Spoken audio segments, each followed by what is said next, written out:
Welcome everyone to Depression to Expression. My name is Scott, and you thought you knew everything about anxiety, right? You've been reading articles, you've been watching YouTube vids, but I guarantee these unconventional ways of dealing with it will shock you, but in a good way. I really hope this video is helpful to you. There's going to be some things that you already know. There's going to be some things that are going to amaze you. You're going to try and see if it works for you. That's what this channel is. Let's list out and lay out a bunch of things that have been proven to help people and see what works, see what doesn't work. Throw the stuff out that doesn't work on the things that do, tweak it to your liking, and make it personalized for your recovery. All right? So thanks for joining me today. Again, this is Scott from Depression to Expression. If you're new here, don't forget to click that subscribe button. Best mental health channel on YouTube, best community, best humans. The best humans are here from all over the world. There are no borders when it comes to struggling with mental health problems and mental illness. All right. It doesn't matter where you're from. We all go through stuff. Life's extremely difficult, but hopefully this video will put a smile on your face and give you some tools for your mental health toolbox. So are you ready? Okay. We're going to have sound effects in the video. We're going to have jokes. We're going to have videos on the right-hand side. We're going to split this video up in two ways, okay? How to deal with the anxiety symptoms. That's going to be about half of the 10 tips. The other half are going to be ones that will increase your resilience and ability to deal with anxiety in the long term, okay? So they may not have a huge impact right now in the moment, but for long term, for dealing with it and getting rid of, the debilitating anxiety at times, being able to really let it have a less of an impact on your life. That's what the last few are going to be, okay? And I'd really recommend watching and learning about all 10 here, because each and every one of them is so crucial to mental health. In my experience and the hundreds and hundreds of people that I've talked to, and personal testimony from everyone who's emailed me and messaged me over the past 5 years on YouTube, this is the collection of goodies that I've taken away from that. So I hope you enjoy these. Here's 10, but let me tell you, we could do a list of 1,000,000 because everyone is different. I used to know a guy who used to pet squirrels to calm his anxiety. I knew a guy who used to feed the duckies at the local pond that really calmed down his symptoms. I used to know a woman who used to make her own scarves. I used to know a guy who used to smell his own farts to calm down his anxiety, all right? Whatever works for you, that's what you gotta do. Now, I know you might be thinking, Scott, get on with the damn video. You're making me anxious. Well, let's take a breath. I want to play you a little something from this Native American flute. It's made of walnut or chestnut. Anyways, it's beautiful. Some kind of wood.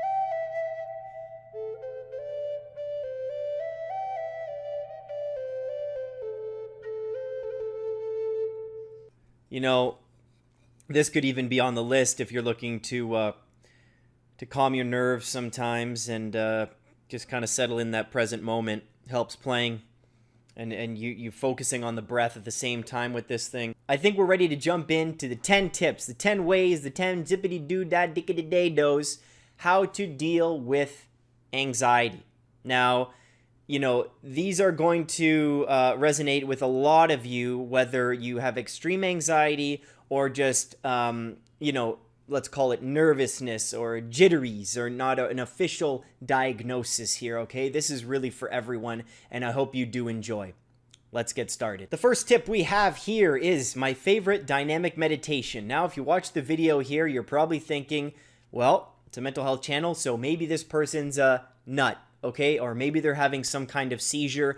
But no, this is what dynamic meditation is, and the link is below for you to learn more and access this video. I've talked about it a bunch on the channel. It's how I deal with anxiety personally and how I deal with deep depression if I do have the energy to get up and move the body, okay? It is so crucial to use the body. Use your body to your advantage, okay? It's not just a lump of flesh, okay? Mind and body are exactly the same, completely connected. I want you to realize that.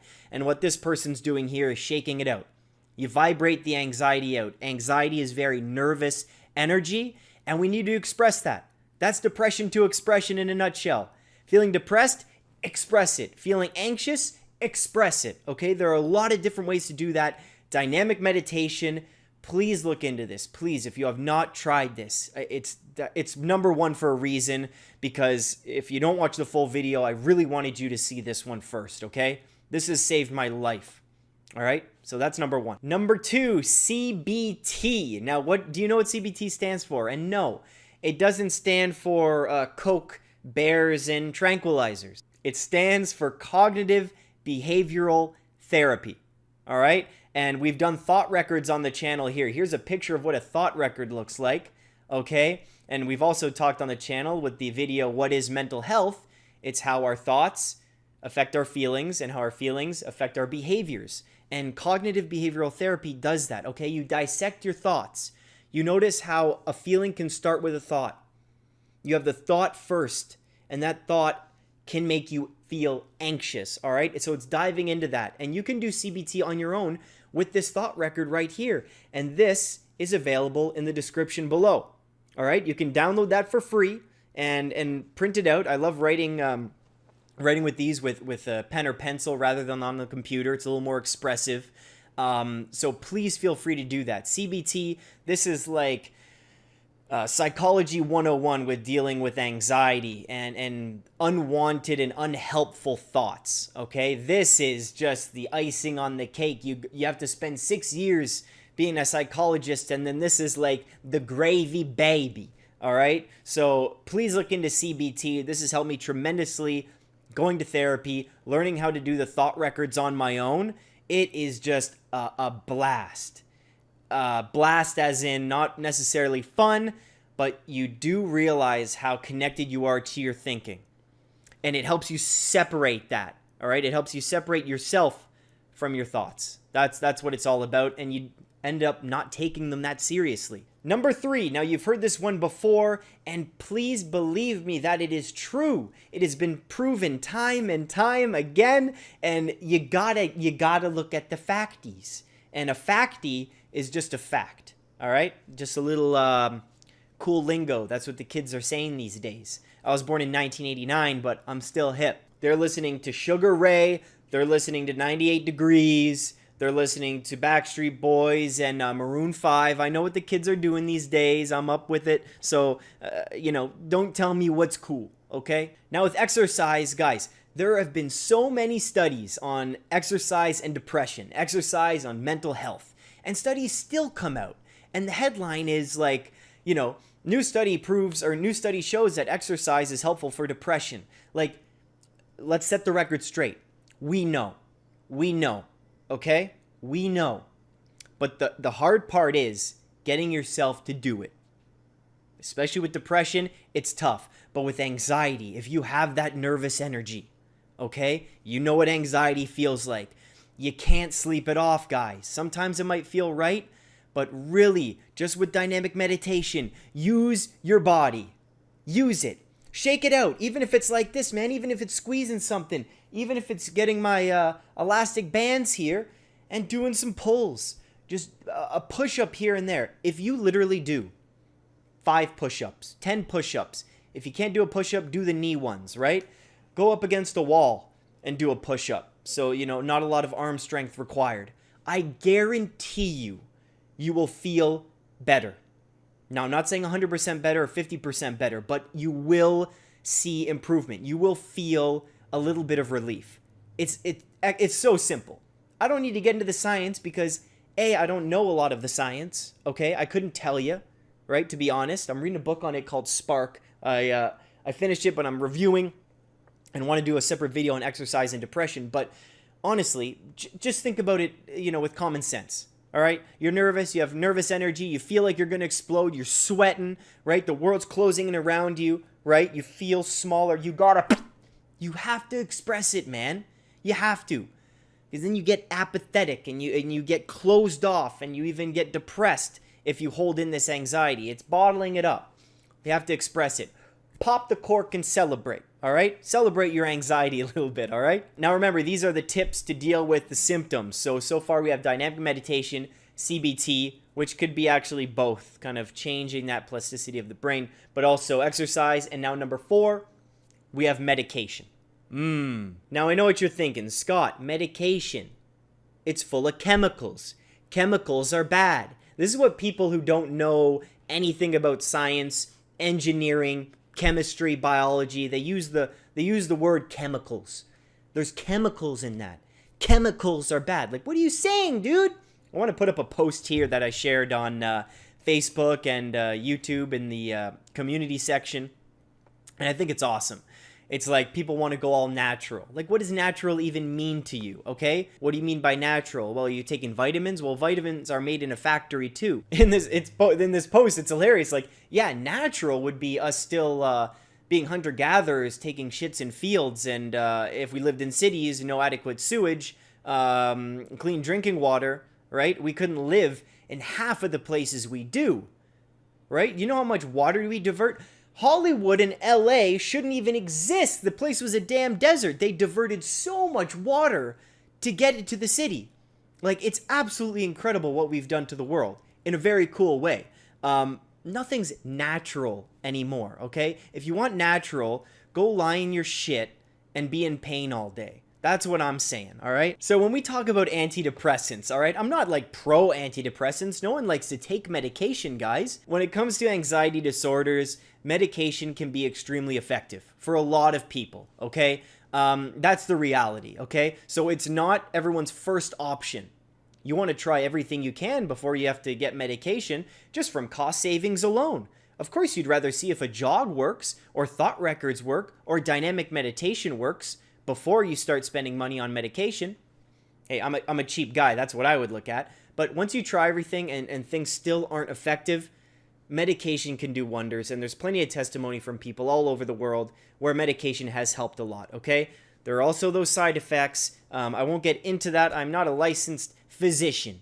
But it's something to definitely look at when dealing with anxiety. Now we're on number 5. This, again, can relate both ways to dealing with the symptoms of anxiety and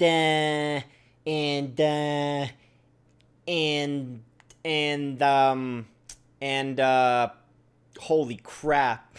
Oh my God. Dealing with the symptoms of anxiety and having the effects of decreased anxiety last long term. Okay, that's kind of the name of the game. You can do these things to relieve symptoms, and you can keep doing them for the rest of your life. That's why they're in the toolbox. But the rest of these things that I'm going to talk about are things that that require a plan. That you need to dig pretty deep, and it's not a quick fix. So number 5 is diet. If you haven't watched this video with Michaela Peterson, please check out the cards right here. If you click that button right up there by my head, she only eats beef. She did so much diet experimentation. She had suffered with autoimmune disorder. She had to have her hip replaced. She had terrible arthritis. She suffered from major depressive disorder, like majorly depressed. She was not doing well. She experimented so much with her diet, which is in the video if you want to take a look, and she does not need to take any medication anymore. Now, I'm not saying that's the story for everyone. Of course it's not, okay? But she only eats beef. Isn't that incredible? Okay, she only eats beef. She's never felt better in her entire life. And there are stories with the zero carb diets and all types of stuff, what you can do for your mental health and physical health with diet. It's so huge. So if, say, you're anxious and I ask you, well, what'd you have for lunch? You're like, well, I had, a bag of Sour Patch Kids. They're delicious, but, that probably wouldn't help with all that refined sugar. And then I had Coca-Cola, and then a peanut butter and jam sandwich, and then I washed it down with some crab cakes. It's like, that's not the best. More and more studies are coming out where it's saying, refined sugar. We can see that it's definitely not great, A, for weight gain, but for anxiety as well. Having these huge insulin spikes and blood sugar spikes, right? Causing you to have that huge rush of energy and then a huge crash, right? We want our mood to stabilize, and food has so much to do with this. So I'd really recommend you watching the video with Michaela Peterson, but also look into different diets. See if there's foods for you that are triggers that might cause you to feel terrible. All right? Look at alcohol. How do you feel after you drink alcohol? Do you get more anxious, less anxious? I'm talking about the morning after. While you're drinking, your anxiety most likely decreases, right? Alcohol is a great thing for that. How do you feel the day after? All right? If you eat a few Twinkies, how do you feel a few hours after? Right? Note these things. Check out your diet and really look into it, how it's affecting your mood. Number 6, talk about it. Talk about it. Seems simple, and I know the word stigma is just plastered everywhere you go, and it seems like it's impossible to talk about it because there is this stigma. But just tell yourself there is no stigma and go get some help. More on this in other videos, okay, but we're going to keep it real simple here. When you do decide to talk to someone, that's the best relief I've ever felt. Now, when I'm saying talk about it, this can be with a therapist, a counselor, okay? There's my sponsor on this channel is BetterHelp, and it's online therapy. So if you don't feel comfortable talking to someone in person, there's online chats, there's Skype. This is what BetterHelp is. Kind of IMing on your computer. I've used it before. It's awesome. So the link's in the description if you want to try that out. But talking about it can also just be with a friend, with your mom, with your dad, right? Siblings, someone online, chat forums, anyone. When I feel anxious, all right, even before I did a video on this years ago, it's like I could feel a panic attack coming on. The feeling of anxiety is just so terrible. You all know what I mean. And just the thought that I was with a friend, the thought that I was comfortable enough to tell this person that I was anxious, that I was feeling anxious and I may have a panic attack, I feel something coming. Just that thought and that option of being able to say something, being able to talk about it, symptom gone.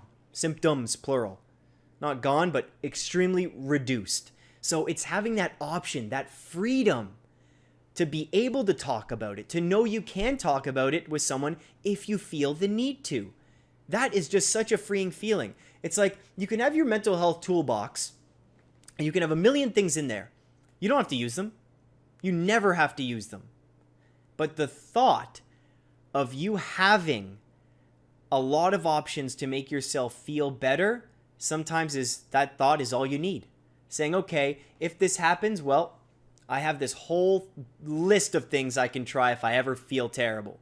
That thought is amazing. It's a very reassuring, comforting thought. So just the thought of talking to someone is awesome, but literally, if you do have someone you can talk to, okay? Online, parent, sibling, friend, teacher, priest, counselor, anyone, please do yourself a favor and express those emotions, express how you're feeling. I guarantee you'll feel better. Number 7. Now, after this one, they're going to be ones that deal with anxiety in the long term, but this one can as well, and that is meditation.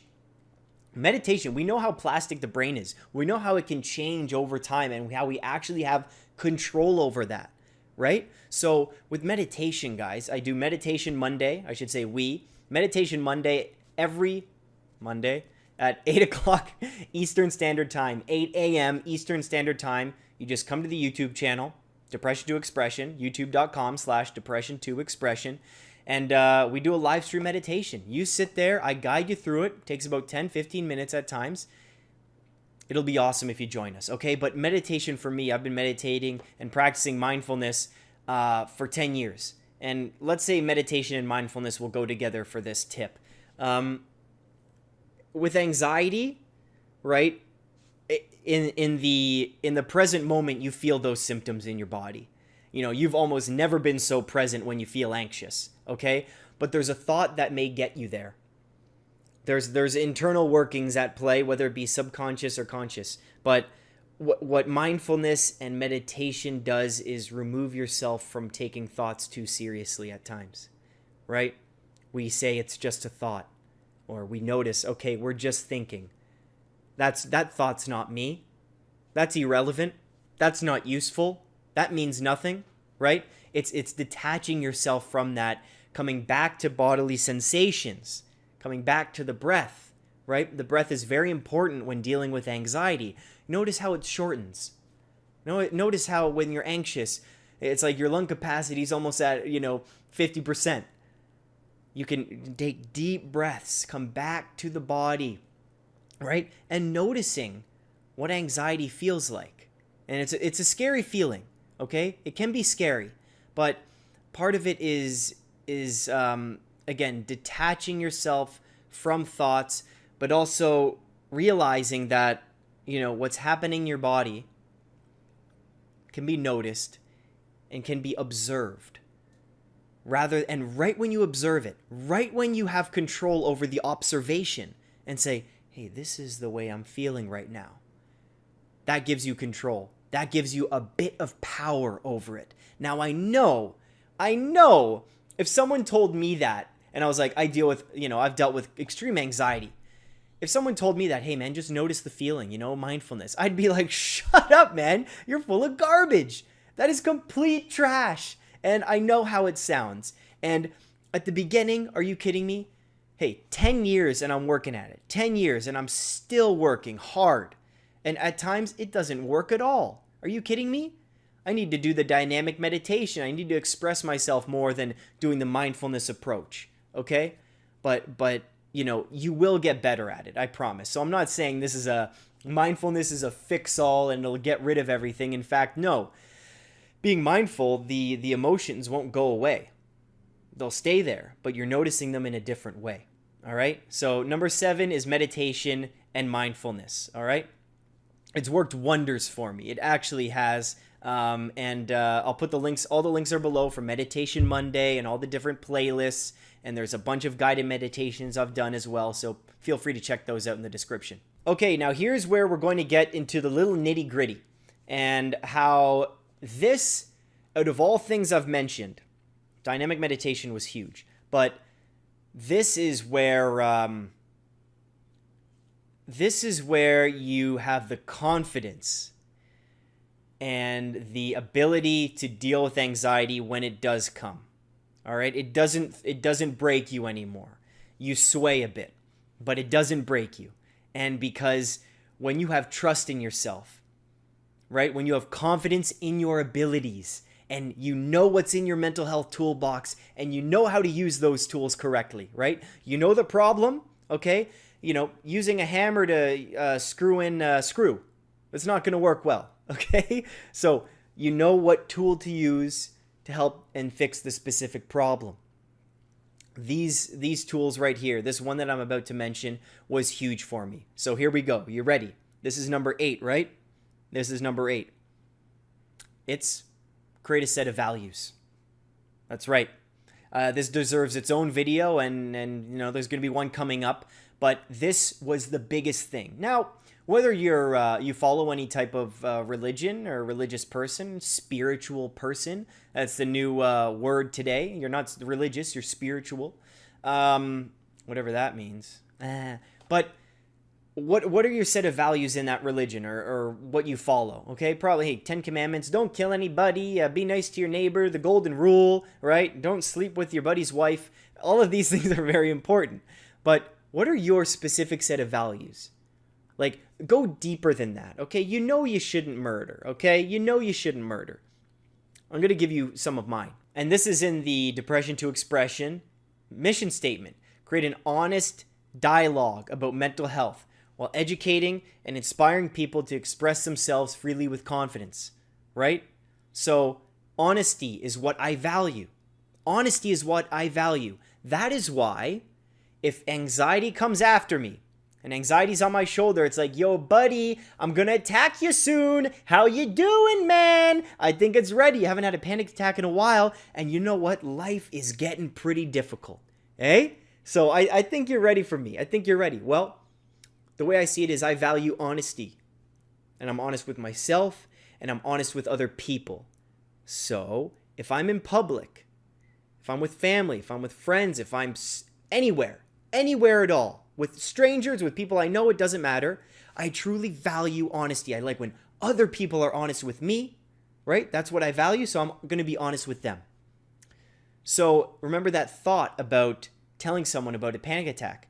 I have no problem with that because I value with all of my heart. I live for this honest dialogue, right? I live for this no bullshit approach.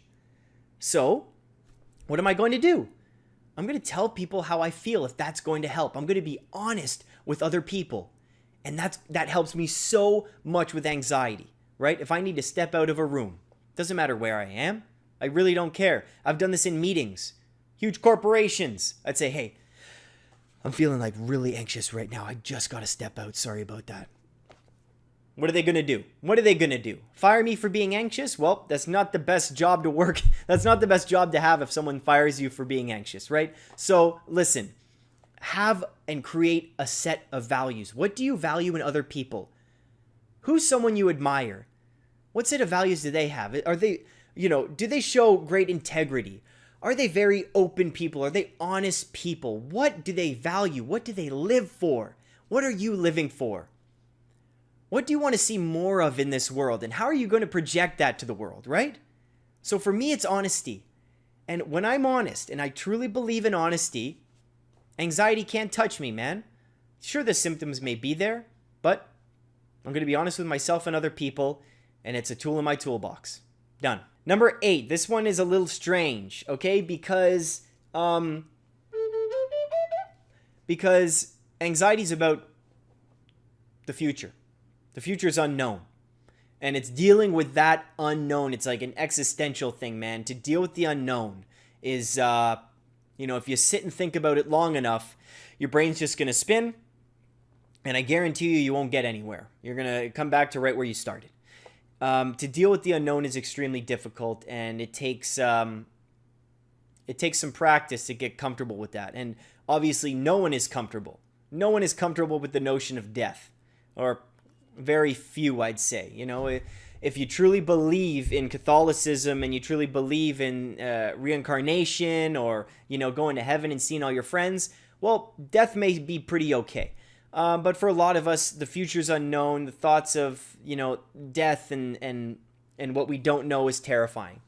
So number 8 here is plan your future, which may seem strange because no matter how much you plan, there's always going to be unknowns. It's like, remember in elementary school or high school, people were like, so where do you want to be in 10 years? The guidance counselor would say that, or a teacher. Where do you want to be in 5 years, 10 years? I'm like, really? All I want to do is kiss the girl in English class. That's all. I'm focused on the next 10 minutes, let alone the next 10 years. You can't ask me that. You can't ask a teenager that. So there are very few people who know where they want to go and what they want to do at that age. But what I would say is create a framework, and that has to do with your values again. Create a framework that you can follow, all right? Plan your future. Figure out what interests you. If there's a certain industry that interests you, not a specific job. Yes, I want to be a strategic account manager when I'm 22, and then by the time I'm 26, I want to be married with 3 kids. I want to move to Alaska, raise a couple bears and moose up there, and then use them for meat, and then come back to Canada and sell the meat at the butcher shop. By the time I'm 30, I'm going to open up my own butcher shop. Like, what are you talking about? No one can go into that kind of weird detail, but that seems like a pretty cool life. But listen, create a framework, right? What industry? Do you think having a family is important? Do you one day want a family? I think you may be able to answer that. Do you want to live in Canada? Or do you feel like, or the United States or in Europe, wherever you're watching this from? Do you want to live, by your family? Is family important? Again, so creating a structure of values and planning your future just in big, broad clumps can kind of dissolve some of that anxiety so you have a bit of structure. Okay? Now, when I say plan your future, so that's one way, right? Just huge chunks of, within the next 5 years, this is something I value. This is something that interests me. This university is cool, right? This internship sounds awesome. And when I say plan your future, we can also say plan your routine as well in this tip, Routine is so important for anxiety because even just the day-to-day unknown can leave you feeling woozy doozy goozy, also known as anxiety. That's also what the kids are saying these days. Woozy goozy oozy is, when you get up in the morning, you know what's coming next. All right? Planning your days by the hour can give you great relief and make you so efficient. And it's going to make you ready for the workplace too. I know a lot of you are in school, high school, college, university, whatever. Planning your days like that is going to do you so many favors. It's going to make you unstoppable and efficient. It's a great habit to get into and create that work ethic for yourself. Bingo, bango, common anxiety, schlingo, schlango, creating great work ethic, and killing the competition when you enter the workforce.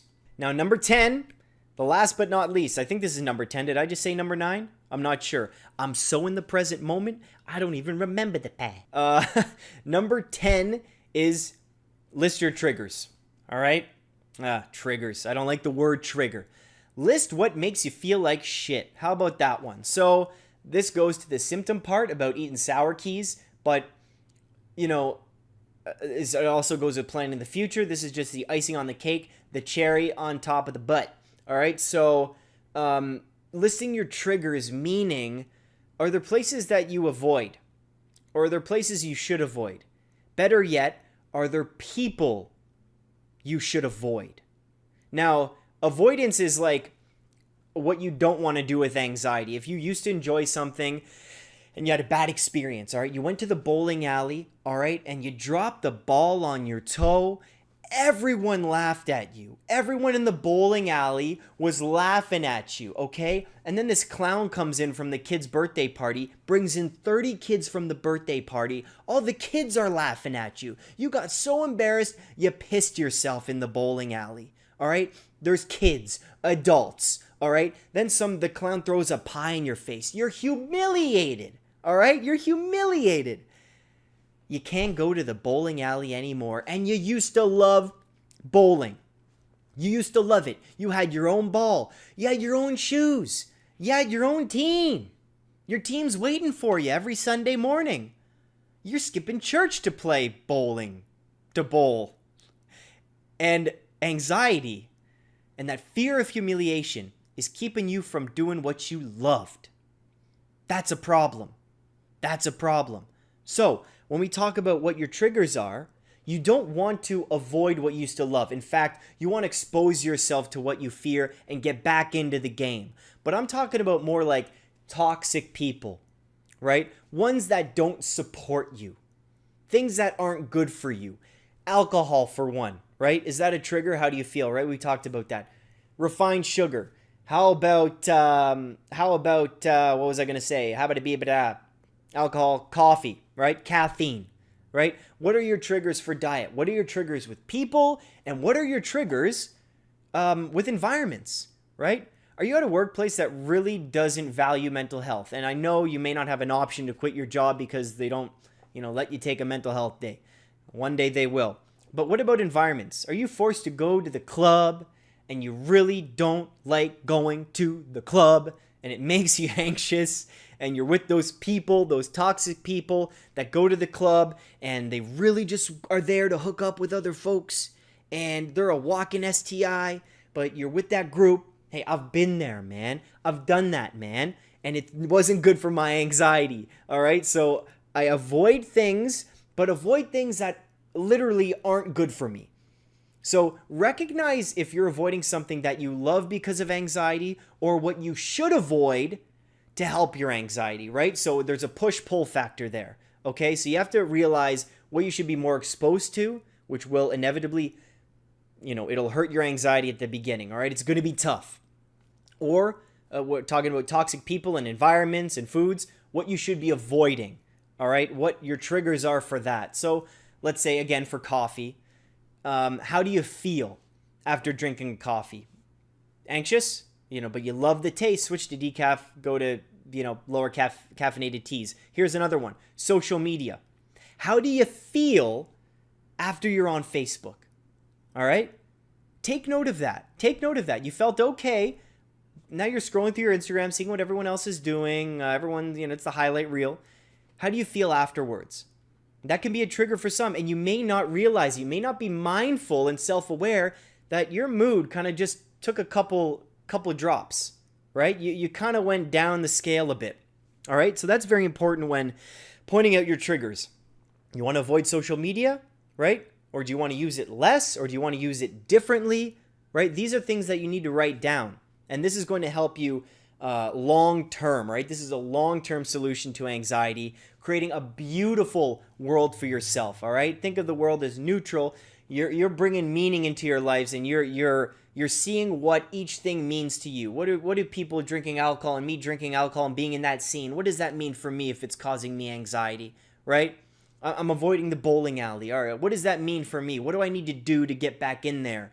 Would I be happier there eventually, or should I keep avoiding it to avoid the clown and the pies? All right, this is what I'm talking about here is know your triggers, right? Know what can help you, know what you should avoid, and know what you should go chase.